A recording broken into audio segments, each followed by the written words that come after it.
কলেজে first year থেকে শুরু করে টেস্ট পরীক্ষা পর্যন্ত তুমি কি কি ভুল করেছো সেটা একটা লিস্ট তৈরি করো। নিজে নিজে কতটা সময় প্র্যাকটিস করতে পারছো এইটার উপর কিন্তু তোমার ফলাফল ভালো হবে না খারাপ হবে সেটা কিন্তু অনেকাংশে নির্ভর করবে। কনসেপ্ট ক্লিয়ার পর তোমার মেইন কাজ হবে প্র্যাকটিস করা এবং প্রচুর পরিমাণে এক্সাম দেওয়া। কোন চ্যাপ্টারে কতটুকু টাইম লাগবে সেই অনুযায়ী তুমি কিন্তু টাইমটা সেট করে ওই টাইমের মধ্যে ওই চ্যাপ্টারটা শেষ করবা। পর্যাপ্ত ঘুমাবা, সুষম খাবার খাবা এবং হালকা পাতলা ব্যায়াম করবা। এতে তোমার শারীরিক এবং মানসিক ভারসাম্যটাও ঠিক থাকবে। আজ আমি তোমাদের আমার এইচএসসি টেস্ট পরীক্ষার পর কিভাবে কামব্যাক করেছি সেই গল্পটি শোনাবো। কলেজে যখন উঠেছি ফার্স্ট ইয়ারে সবাই একটু উড়নচণ্ডী ভাব হয়ে যায়। কলেজে গিয়েছি ঠিকই, কিন্তু পড়ালেখায় ঠিকমতো মন বসাতে পারিনি। ফলশ্রুতিতে ইয়ার ফাইনালে কোনো রকমে পাশ করে সেকেন্ড ইয়ারে উঠা। সেকেন্ড ইয়ারও দেখতে দেখতে চলে যায়। প্রি টেস্ট পরীক্ষা দিলাম, খুব একটা ভালো রেজাল্ট হয়নি। টেস্ট পরীক্ষা দিলাম, পেয়েছি 3.88। সেখান থেকে আমার বোর্ড এক্সামের রেজাল্ট ছিল গোল্ডেন জিপিএ 5। তাহলে 3.88 থেকে আমি নিজে যেহেতু গোল্ডেন জিপিএ 5-এ আসতে পেরেছি, তোমরা যারা সেম সিচুয়েশনে আছো তোমরাও পারবে। কিভাবে সম্ভব? তার জন্য ভাইয়া 7টি স্টেপের কথা বলবো, যেই স্টেপগুলো আমি নিজে ফলো করেছি। সো টেস্ট পরীক্ষা তোমাদের হয়ে গেছে, তোমরা সবাই টেস্ট পরীক্ষা দিয়েছো। এখন তুমি নিজের সাথে নিজে একটু 5 মিনিট সময় নাও। এই 5 মিনিট সময়ে তুমি তোমার ভুলগুলো বিশ্লেষণ করো। কলেজে ফার্স্ট ইয়ার থেকে শুরু করে টেস্ট পরীক্ষা পর্যন্ত তুমি কি কি ভুল করেছো সেটা একটা লিস্ট তৈরি করো। যেমন আমি আমার লিস্টে কি কি লিখেছিলাম জানো? আমি লিস্টে লিখেছিলাম যে ম্যাথ বেশি করে প্র্যাকটিস না করা, ফিজিক্সে কনসেপ্ট ক্লিয়ার না করা, কেমিস্ট্রি ইকুয়েশনগুলো বারবার না লেখা, বাংলা ইংরেজিতে অবহেলা। এরকম আমি একটা বিশাল লিস্ট বানিয়েছিলাম যেখানে আমি আমার নিজের ভুলগুলোকে বিশ্লেষণ করেছিলাম। এখন তুমি যখন তোমার ভুলগুলোকে লিখে ফেলতে পারবা, তখন কিন্তু তুমি এই ভুলগুলো কিভাবে সমাধান করতে হবে সেইটার পথে এক ধাপ এগিয়ে যাবা। তাহলে প্রথম স্টেপ যেটা তোমরা ফলো করতে পারো সেটা হলো ভুলগুলো লিখে ফেলা এবং সেই ভুল বিশ্লেষণ করে সেগুলো সমাধান নিজের মাথার মধ্যে সেট করা। এরপরে দ্বিতীয় স্টেপ হলো এই যে তুমি ভুলগুলো বিশ্লেষণ করলা, ভুলগুলো লিখে ফেললা, সেই অনুযায়ী নতুনভাবে পরিকল্পনা করা। তোমার হাতে এখন যদি 3-4 মাস বাকি থাকে, এই 3-4 মাসকে তুমি কিভাবে ম্যাক্সিমাম ইউটিলাইজ করতে পারবা তার জন্য একটা নতুন পরিকল্পনা দরকার। আমার সময় আমি চিন্তা করেছিলাম যে কোন কোন চ্যাপ্টার থেকে মাস্ট কোশ্চেন আসবে, ওই চ্যাপ্টারগুলোর মধ্যে কোন কোন চ্যাপ্টার আমি পারি আর কোন কোন চ্যাপ্টার আমার সম্পূর্ণ বাকি আছে। তারপরে আমি আমার পরিকল্পনা অনুযায়ী যেই চ্যাপ্টারগুলো থেকে মাস্ট কোশ্চেন আসবে এবং যেই চ্যাপ্টারগুলো আমার বাকি আছে এই ধরনের চ্যাপ্টারগুলো আমি প্রথমে শেষ করি। তবে পরিকল্পনার অংশ হিসেবে আমি কিন্তু ঠিক করেছিলাম কোনো চ্যাপ্টারে আমি 2 দিনের বেশি সময় দিব না। কারণ অনেক সময় যেটা হয় সেটা হলো একটা চ্যাপ্টার যখন শুরু করো প্রথম 2 পেজে কিন্তু সারা দিন চলে যায়, তোমার পেজ কিন্তু আর আগায় না। সো যখন তুমি তোমার একটা টাইম লিমিট সেট করে দিবা যে এই চ্যাপ্টারটা ছোট চ্যাপ্টার আমি 1 দিনে শেষ করব, এই চ্যাপ্টারটা একটু বড় চ্যাপ্টার আমি 2 দিনে শেষ করব, তখন কিন্তু তোমার নিজের মধ্যেও একটু তাড়াহুড়ো থাকবে এবং তুমি ওই নির্দিষ্ট সময়ের মধ্যেই চ্যাপ্টারটা কমপ্লিট করতে পারবে। আর তুমি যদি টাইম লিমিট না দাও তাহলে কিন্তু চ্যাপ্টার তোমার 4-5 দিন লেগে যাবে। ফলশ্রুতিতে এই যে লিমিটেড সময় 4-5 মাস তোমার হাতে আছে, এই 3-4 মাস বা 4-5 মাসের মধ্যে তুমি কিন্তু সিলেবাসটা শেষ করতে পারবে না। সো যখনই তুমি পরিকল্পনা করবে, পরিকল্পনার প্রতিটি স্টেপ এক্সিকিউট করার জন্য কি পরিমাণ টাইম দরকার সেই টাইমটাও তুমি লিখে রাখবে। যে আমার ম্যাথে ক্যালকুলাস বাকি, আমি অন্তরীকরণটা 2 দিনে শেষ করব, যোগজীকরণ 2 দিনে শেষ করব। আমার কেমিস্ট্রিতে জৈব রসায়নটা বাকি, আমি জৈব রসায়নটা 3 দিনে শেষ করব।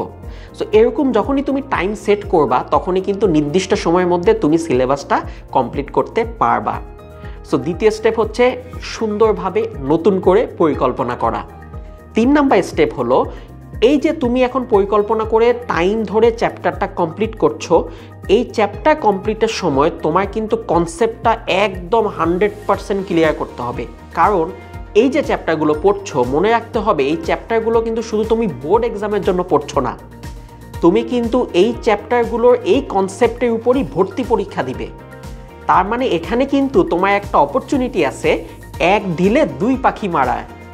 তুমি এখন থেকেই যদি তোমার কনসেপ্টটা 100% ক্লিয়ার করতে পারো, তাহলে তুমি বোর্ড এক্সামেও ভালো করতে পারবে এবং সেই সাথে ভর্তি পরীক্ষারও ভালো করতে পারবে। সো মনে রাখো, এখন থেকেই কনসেপ্টের উপর জোর দাও। এখন কনসেপ্ট শিখতে গিয়ে কিন্তু বেশি টাইম নেওয়া যাবে না।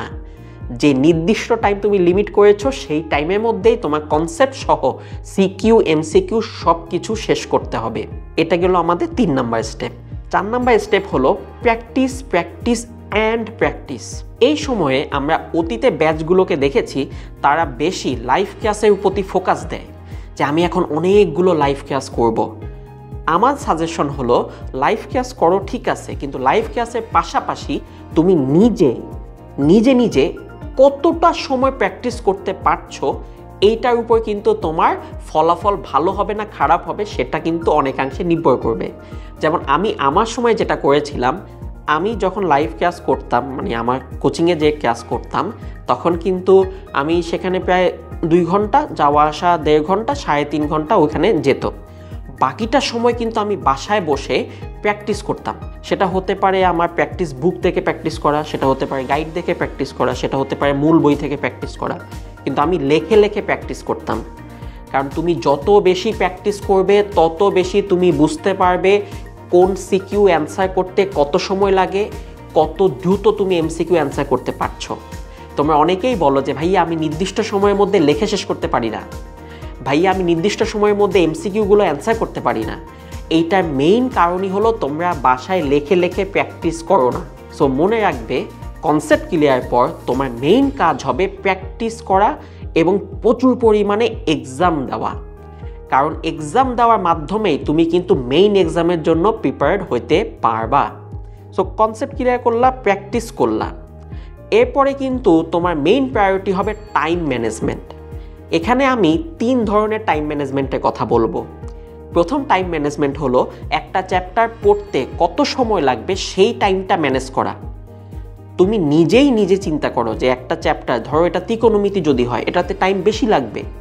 আমার যদি এটা ত্রিকোণমিতি না হয়, এটা যদি ম্যাট্রিক্স নির্ণায়ক হয়, এখানে কিন্তু টাইমটা কম লাগবে।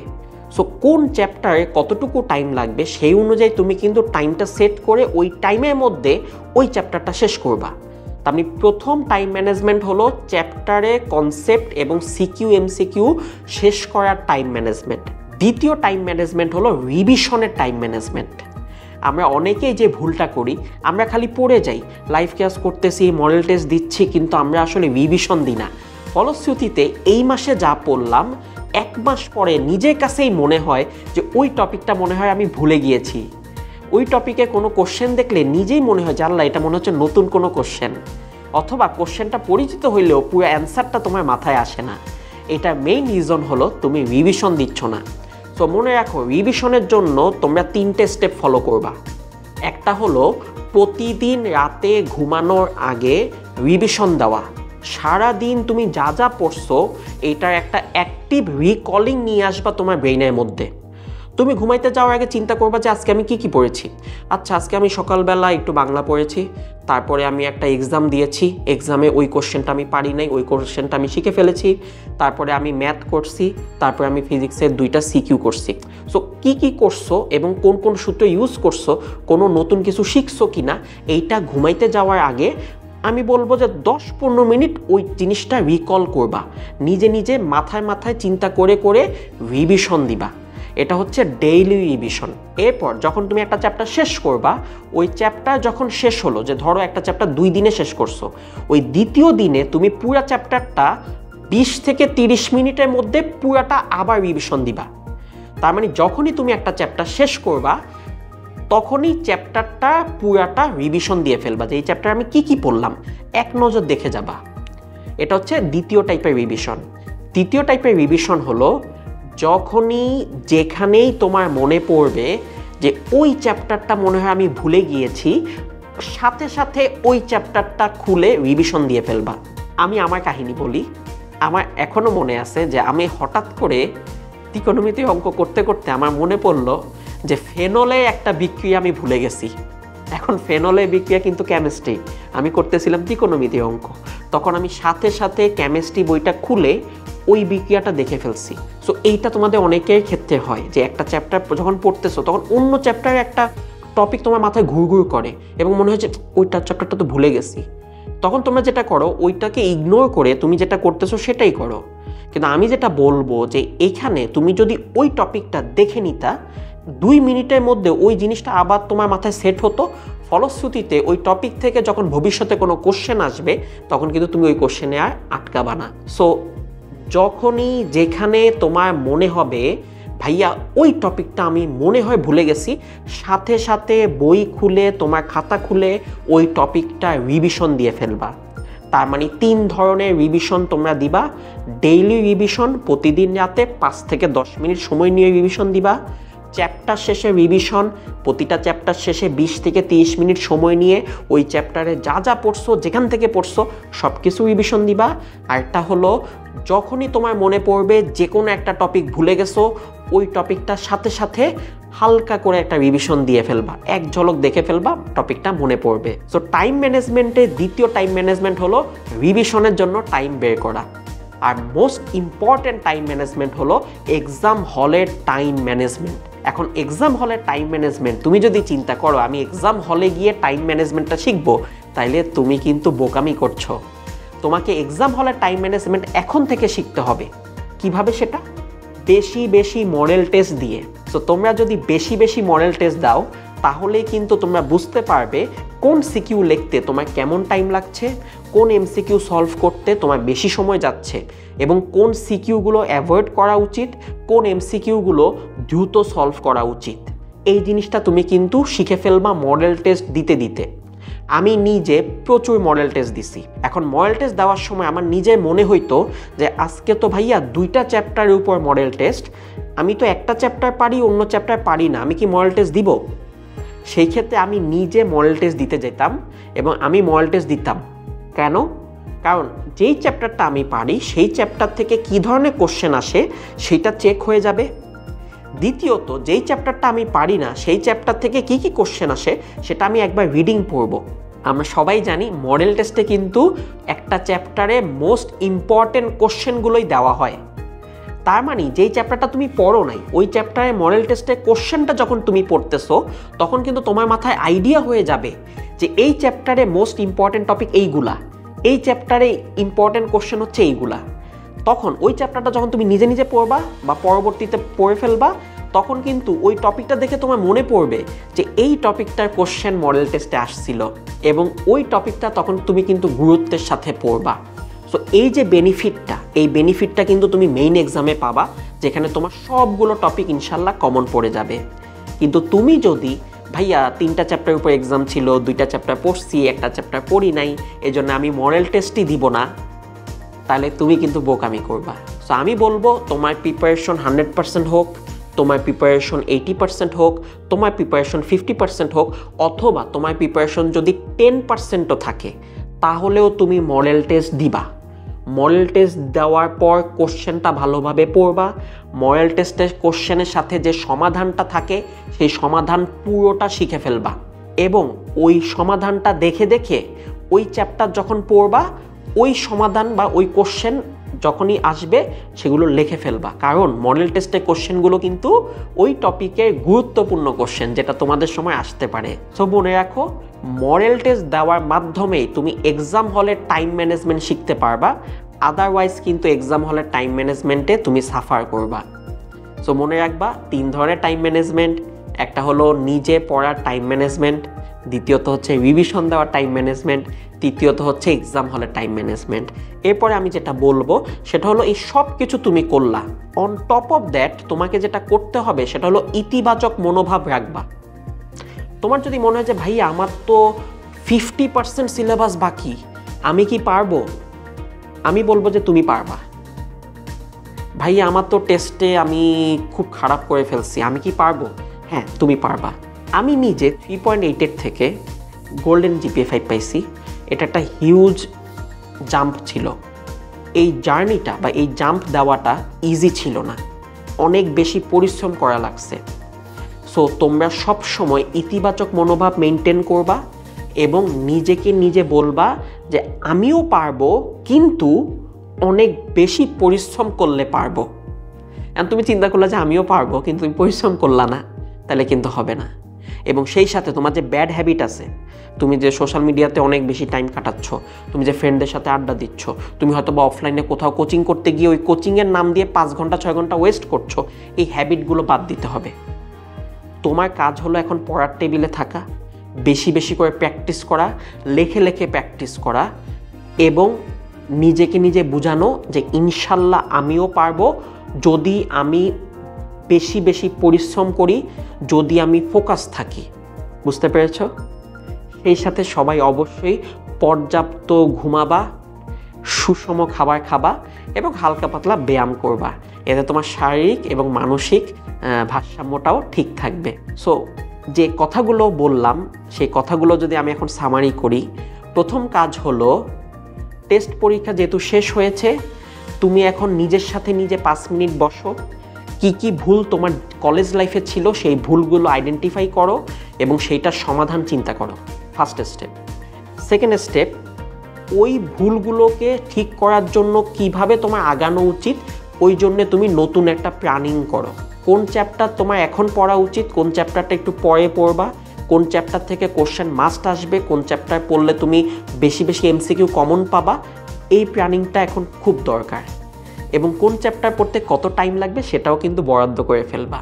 3 নাম্বার স্টেপ, কনসেপ্ট 100% ক্লিয়ার করতে হবে, কারণ কনসেপ্ট ক্লিয়ার হলে তুমি বোর্ড এক্সামেও সফলতা পাবা, তুমি ভর্তি পরীক্ষাও সফলতা পাবা। 4 নাম্বার স্টেপ, বাসায় বেশি বেশি প্র্যাকটিস করবা। শুধু ক্লাস করলে লাভ হবে না, শুধু এক্সাম দিলে লাভ হবে না, দুইটার একটা অসাম কম্বিনেশন দরকার, যেখানে তুমি লাইভ ক্লাসও করবা এবং নিজে বাসায় বেশি বেশি করে প্র্যাকটিস করবা। এই প্র্যাকটিস করার জন্য তোমার হয়তো রুটিনে চেঞ্জ করতে হইতে পারে। তুমি তোমার ডেইলি রুটিন থেকে টাইম বের করো, যে কাজগুলোতে তোমার টাইম ওয়েস্ট হয় সেই কাজগুলো বাদ দাও, ইনশাল্লাহ পড়ালেখাতে তোমার মনোযোগ ফেরত আসবে। 5 নম্বর স্টেপ হলো টাইম ম্যানেজমেন্ট। ভাইয়া বলেছি 3 ধরনের টাইম ম্যানেজমেন্ট। ফার্স্টে হচ্ছে তোমার প্রতিটা চ্যাপ্টার শেষ করার জন্য একটা নির্দিষ্ট টাইম সেট করবা, ওই টাইমের মধ্যে তুমি চ্যাপ্টারটা পড়ে ফেলবা। দ্বিতীয়ত আমি বলেছি রিভিশন দেওয়ার জন্য টাইম সেট করতে হবে, টাইম বের করতে হবে। রিভিশন আবার 3 ধরনের। প্রথমে হচ্ছে তোমার ডেইলি রিভিশন, প্রতিদিন রাতে মনে করবা যে সারাদিনে কী কী পড়ছো, 5 থেকে 10 মিনিট। চ্যাপ্টার শেষে রিভিশন 20 থেকে 30 মিনিট। যখনই মনে পড়বে কোনো টপিক ভুলে গেছি, ওই টপিকটার সাথে সাথে রিভিশন। আরেকটা টাইম ম্যানেজমেন্ট হলো এক্সাম হলের টাইম ম্যানেজমেন্ট। এক্সাম হলের টাইম ম্যানেজমেন্ট ভালোভাবে বোঝার জন্য মডেল টেস্টের কোনো বিকল্প নাই। নিজে নিজে মডেল টেস্ট দাও অথবা কোথাও মডেল টেস্ট দাও, বেশি বেশি মডেল টেস্ট দাও। চ্যাপ্টার পড়া হইলেও মডেল টেস্ট দাও, চ্যাপ্টার পড়া হয় নাই তাও মডেল টেস্ট দাও। মডেল টেস্ট মিস করা যাবে না। মডেল টেস্টের যে কোশ্চেনগুলো থাকবে সেই কোশ্চেনগুলোর সমাধান সাথে সাথে দেখে ফেলো, ইনশাল্লাহ তোমরা ভালো করবা। সেই সাথে নিজে একটা পজিটিভ ভাইব মেনটেন করবা, ইনশাল্লাহ আমি পারবো যদি আমি পর্যাপ্ত পরিশ্রম করি। এবং নিজের স্বাস্থ্যে খেয়াল রাখবা, পর্যাপ্ত ঘুমাবা, অতিরিক্ত দুশ্চিন্তা করো না, সুষম খাবার খাবা, হালকা পাতলা ব্যায়াম করবা এবং প্রতিদিন পড়ালেখায় most of the time spend করবা। সো তোমরা সবাই ইনশাল্লাহ বোর্ড এক্সামে ভালো করবা, সেই সাথে ভর্তি পরীক্ষায় ভালো করবা। সো আমাদের এইচএসসি 25 ব্যাচের জন্য কিন্তু revision plus model test programme চলছে, সেই সাথে প্রি মেডিকেল এবং প্রি ইঞ্জিনিয়ারিং কোর্সও কিন্তু চলছে। তুমি এই কোর্সগুলোতে আমাদের সাথে সাথে যদি আগাও, তাহলে আমরাই কিন্তু তোমাকে রুটিনটা সেট করে দিব এবং ওই রুটিন অনুযায়ী আমাদের মডেল টেস্ট অনুযায়ী তুমি যদি পরীক্ষা দাও, তাহলে তোমার চ্যাপ্টারগুলো শেষ হবে, পরবর্তীতে সাবজেক্টগুলো কিন্তু কমপ্লিট হয়ে যাবে। তার মানে আমাদের প্রোগ্রামটা একদম A to Z তোমাকে প্রিপারেশন নিতে সাহায্য করবে। সো তুমি যদি আমাদের প্রোগ্রামগুলো সম্পর্কে বিস্তারিত জানতে চাও, কল করে ফেলো 16780 এই নাম্বারে।